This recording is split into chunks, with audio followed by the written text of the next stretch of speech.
Well, it was a week in 1996 that Montana was thrust into the national spotlight for being the hideout location for the infamous mail bomb terrorist that became known as the Unabomber.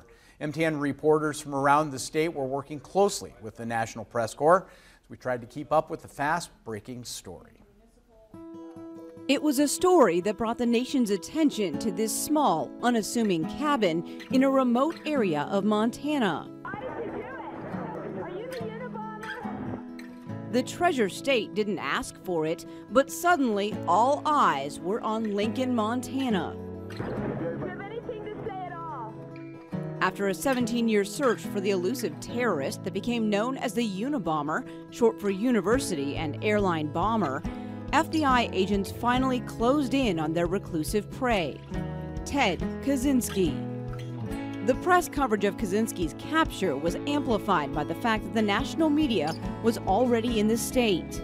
320 miles away, the feds had an anti-government group holed up on a ranch near Jordan in what eventually became the 81-day Freeman standoff. But as soon as news broke that the FBI had closed in on the man they thought responsible for years of mail bomb attacks meant to further his anti-technology ideology, they pulled stake in Jordan and flocked to Lincoln. Those that knew him were caught off guard that this quiet, mild-mannered man was responsible for killing 3 people and injuring 24 more.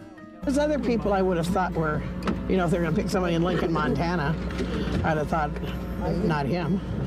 He's just too quiet and unassuming. The events in Lincoln stunned people across the state and the nation, but University of Great Falls professor Ron Haverland says it makes perfect sense. It all fits in place, of course. He's anti-technological, he's anti-domination, he links the two together, the inhumaneness of technology. And where else would he go but to Lincoln, which is at the southern end of the continent's largest wilderness area. Kaczynski pleaded guilty to his crimes nearly 2 years later in Sacramento. The entire cabin that served as home base for his deadly schemes, in fact, was packed up and shipped to California to serve as evidence in the trial. In Billings, Janelle Slade, MTN News.